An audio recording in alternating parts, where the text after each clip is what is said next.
Kia ora koutou, my name is Dane Robertson and I am the Operations Manager at Tauranga Coast Guard.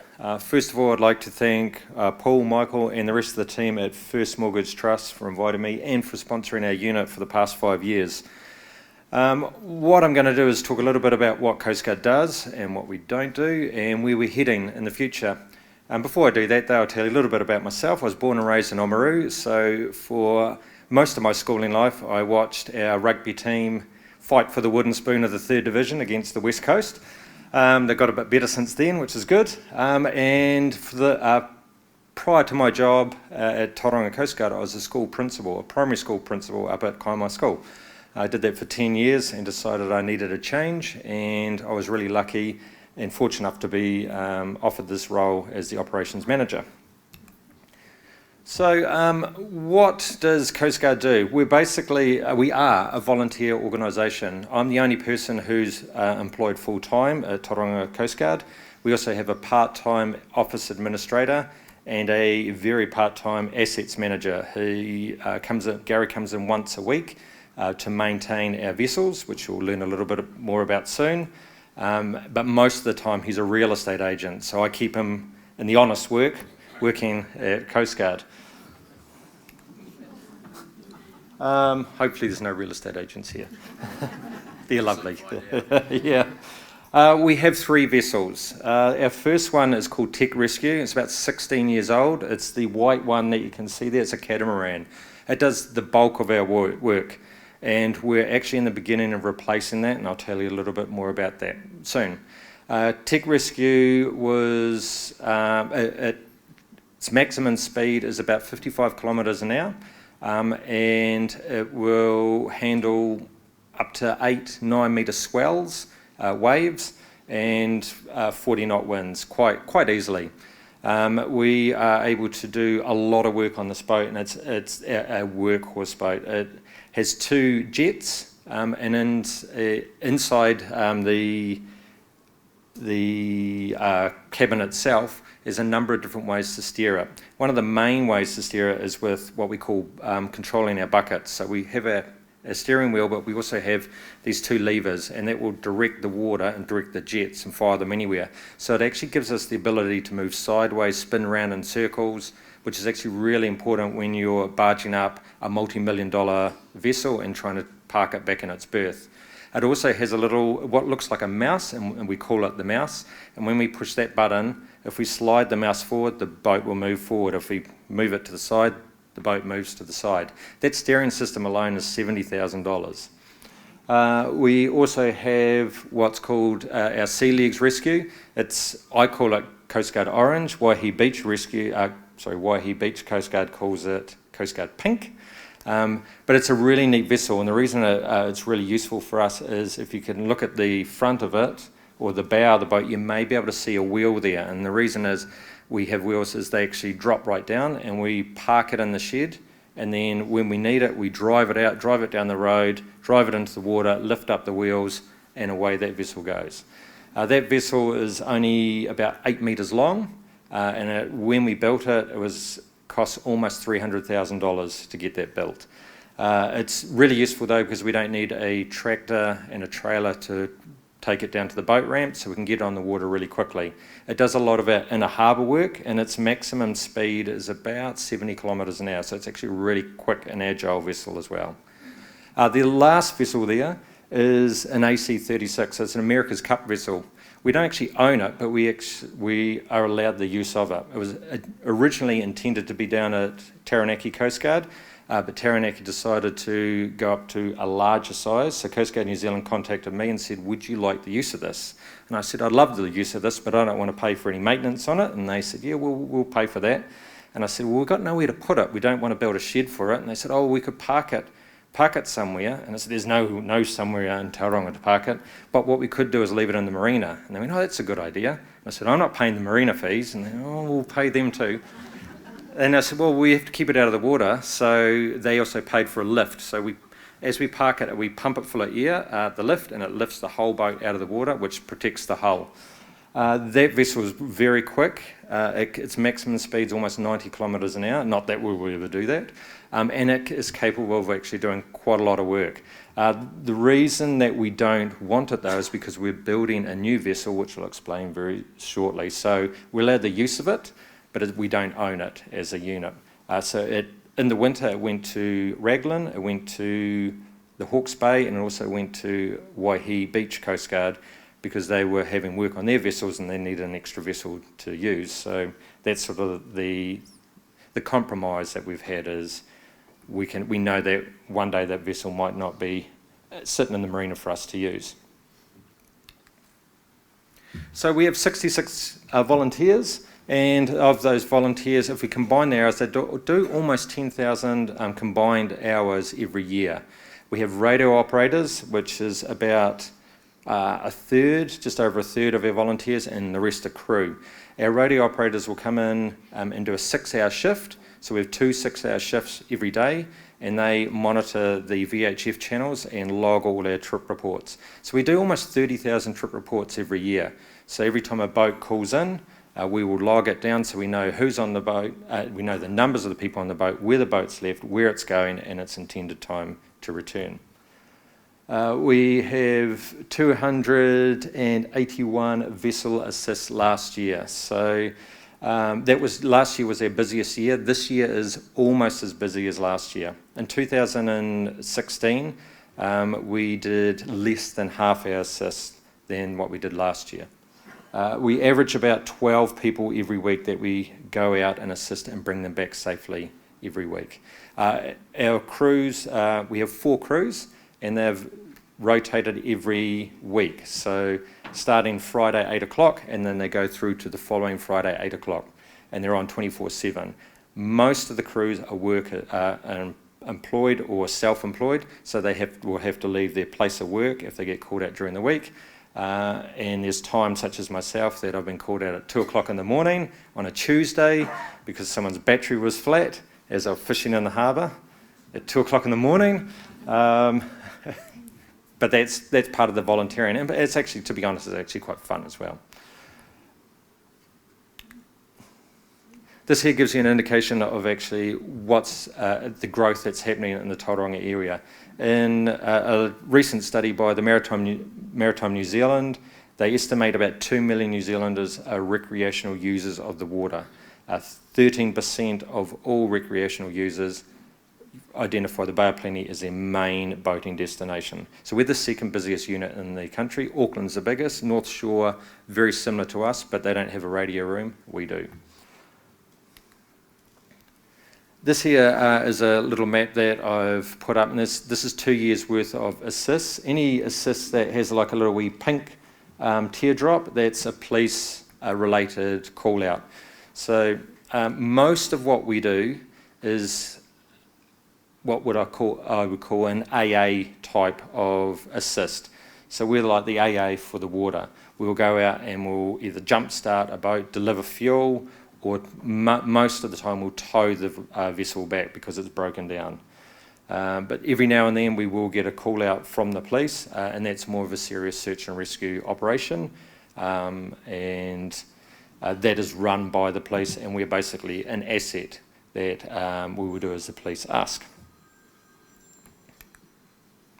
This here is one of our larger assists at about, I think what have I got up there? I think I got the call at about 1 o'clock in the afternoon saying that there's a vessel that will need to be returned to Tauranga. And I said, oh yeah, no, we can sort that out. Where is it at the moment? And they said, oh, it's just off White Island in Whakatane. What we did was we contacted 2 other units. One was Whakatane and the other was Makatu. So Whakatane Coast Guard went out and collected the vessel near White Island and started to take it towards Tauranga. They handed over to Makatu Coast Guard, who then towed the vessel another 1/3 of the way, and then we collected them and then brought them back into the harbour. So it was over 16 hours worth of vessel time. The reason they couldn't go to Waihi was it was a big launch, so it wasn't able to get through the Makatu bar, so the Whakatane bar, and so it needed to get back to its berth at the marina. This person was a Coast Guard member. Our Coast Guard membership is $10 a year with a suggested donation of 90, rounding it to 100. And so they were a member. So that assist came for them free. If they were not a member, they would have been looking at almost $5,000 worth of tow and fees. The reason we had to assist them was they had almost run out of diesel. Very naughty of them because they should have been prepared, but that's what happens sometimes. We do all kinds of assists. This here is, we'll expect to be doing some more of them fairly soon. This here is a cruise ship. We're helping doing a medical evacuation of an American tourist who fell ill, and we're the vessel there. The port doesn't do it. We're the ones that will do it. We'll go out there and we will take those people. So our volunteers go out there, help get the person onto the vessel, and then we take them to shore where we transfer them to the St. John's ambulance. This here is photos like this here, you don't actually appreciate how big the water is here. This here is about 4 metre swells. The launch there is almost 20 metres long, and we're towing it back through into the harbour. They'd got in trouble, I think the engines had failed, and they were worried about being actually washed up upon shore. When you're towing a vessel like this here, there's a number of concerns. One is the possibility of the vessel catching a wave and screaming down and catching up on you. The other one is getting caught between two waves and there's massive tension on that rope and something breaking. So there's a lot of communication with the crew on the back to the person who's helming the boat as well on when to speed up, slow down, so you're trying to keep that same kind of rhythm as you're towing the vessel. This photo here is the same vessel the same day once we're inside the harbour. So sometimes what's outside the harbour can be considerably different to once we're inside the harbour. If you see there in the middle of the picture, there's a green marker. It's your starboard marker. Now, if that person had gone on the other side of the starboard marker, he would have been in about 20 metres worth of water. That person decided to go on the other, on the wrong side and ended up on the sandbar. We get once sort of we were allowed to go back into the world during the COVID situation, there was a lot of people that went out and bought boats, and there was a lot of people that didn't really have a lot of idea on what to do, but they were keen to buy a boat, get in the boat, and I want to go that way, not realising that going that way is not the way to go. You actually have to take the long way around because there's a great big sandbar sitting there. So for vessels like this, sometimes we can use sea legs to actually drive up and drag them off. Most of the time we have to tell people you're going to have to sit there and wait until the tide comes up, and then we may be able to drag you off, or you may be able to refloat yourself. This vessel was about 8 months ago. I got a phone call and the person said, we've just broken down by Kaurea Island, and we need a tow because we're really not making any way. The tide was going out at about 4 knots and they were coming in at about 5 knots and they were really struggling. And I said, yeah, of course we can do that for you. Are you a Coast Guard member? And they said, yes. And I said, that's fantastic. Well, it'll be no cost to you for our assistance. And they said, oh, our boat is fairly big. And I said, what's big? And they said, 80. And I said, 80 what? And they said, 80 tonnes. This vessel they had actually taken from Australia. And they had brought it across, and they were actually doing a tour around New Zealand. And one of the diesel engines failed, and the other one went back into limp home mode to protect it. So our 14-metre little catamaran was still able to tow this here at about 6 knots, quite comfortably. And then we took them into Bridge Marina, and they were very appreciative of our volunteers, and then brought down some beers later on to thank them. So that was really nice of them. This story here I really like. It's a gentleman who was a former British submariner, navigator, and he came with his family to retire in New Zealand, and he actually suffered a stroke, so his ability to speak was not great, and he was sailing back from Auckland back to, I believe he lives in Gisborne, and he wasn't intending on stopping at Tauranga, but just as he got past the Bowentown entrance, his little diesel engine on his yacht, which is a 9-metre yacht, stopped. Now, it's really hard to actually tell there, but there's actually no wind. All it is really rough sea. And what was happening was he was being pushed in towards Matakana Island, And for those of you that are unaware, a lot of people go surfing at Matakana Island because there's a break there, so the land sort of starts to lift up and it causes some really big swells. So this gentleman had no wind on his yacht and no motor, and so he's trying to stay away from the breaking waves of Matakana Island. So he was using his tiller, so he was sitting and he was swinging on the back of it. That's like the steering mechanism in the back of his yacht, and he was basically trying to paddle his way out. He rung his wife and said, I think I'm in trouble and I might need some help. His wife rung the police. The police said, set off your electronic location device, an EPIRB, and our vessel was actually just heading out the entrance to go help some people who were fishing, and I think they needed a jump start. So we diverted, went and we grabbed this guy here, hooked him up. He was about 150 metres away from the land of Matakana Island. If he'd got there, it would have turned his boat over and it could have been disastrous. He was absolutely exhausted when we got to him, and we actually sent sea legs out and we put him on sea legs as well, and we put one of our crew on the yacht, and then we brought it all the way in. The next day I went, because he wasn't planning on being in Tauranga, I went and picked him up in a ute and took him to the supermarket and got him something to eat and all that kind of stuff as well. And he wasn't a member, but we didn't charge him because I just felt sorry for him, and he was a nice guy. This vessel here, the people were intending on actually going to Tauranga, and they put it on autopilot, but went to sleep, and it went past where they were intending to go and went straight up onto the shore there. So even people who are really skilled and are good boaties will sometimes do some things that they don't intend to do.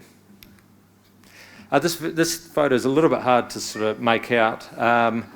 This here's actually outside Papamoa, so it's outside in the open ocean. There's 44-gallon drums holding up like a deck. It's a homemade, we'll call it boat, if you'd like. The gentleman at the back is actually sitting on the outboard. One of the guys is sitting on a deck chair, the other guy is sitting on a chili bin, and there's no prizes for guessing what's inside the chili bin. They didn't need our help, they didn't need our assistance to get back safely, but clearly they needed some help. None of them are wearing life jackets. The Maritime Survey that I was talking about before, they estimate that only about half of people who take to the water consider whether or not they have enough life jackets before going out. So in New Zealand we have a lot of bad kind of habits. And sometimes too we do night work as well, which is actually, it's really neat coming into the harbour at night. It's like a Christmas tree. The first time I went in, I was glad I wasn't helming because there's lights everywhere, and even though you know where to go, it's actually really hard to sort of navigate and figure out where to go. Coast Guard is we're not customs, we are not the police. All we are is to go out there and help people who are in trouble and get them back safely so they can go back to their families. One of the things that we are doing to make that a bit more effective is building a new boat.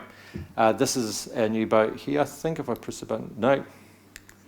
It looks very similar to our old one.